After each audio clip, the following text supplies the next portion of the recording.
Bagamat wala umanong direktang banta ang bagyong Inday sa lalawigan ng Cagayan, nanatiling nakaalerto ang Provincial Disaster Risk Reduction and Management Office or PDRRMO lalo na sa mga baybaying munisipalidad na maaaring makaranas ng malalakas na alon at bugso ng hangina. Sa panayam ng Bombo Radyo Kawayan, sinabi ni PDRRMO Heather Rueli Rapsing na ibinabana sa kategoryang typhoon ang bagyong Indaya mula sa pagiging super typhoon. Gayunman, patuloy pa rin binabantayan ng mga coastal municipalities ng Santa Ana, Gonzaga, Santa Teresita, Bugay, Apari, Ballesteros, Abulug, Pamplona, Sanchez Mira, Claveria at Santa Praxedes.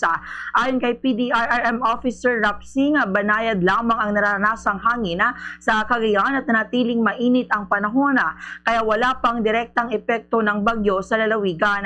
Gayunpaman, nagsagawa ng PDRRMO ng mga kinakailangang paghahanda matapos ang pulong kasama ang DOST Pag-asa noong Martes. Kabilang dito ang pagbibigay ng paalala sa mga lokal na pamahalaan na paghandaan ang posibleng storm surge at pagtaas ng alon na dulot ng malalakas na hangin ng bagyo.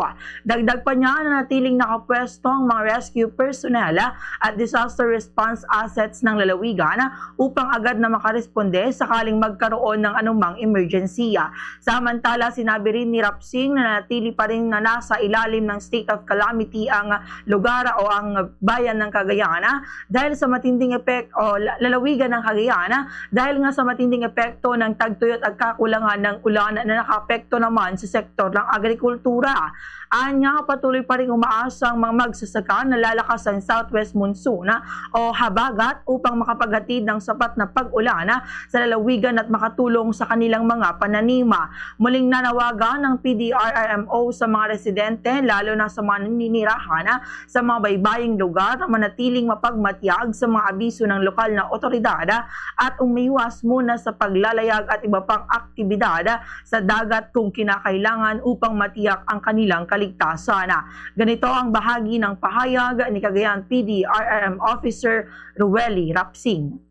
Ang nararamdaman natin dito sa lalawigan ng Cagayan, mga banayad na hangin lang bandang hapon. Municipalities natin forced na baka magkaroon, maranasan nila yung pagtaas ng alon.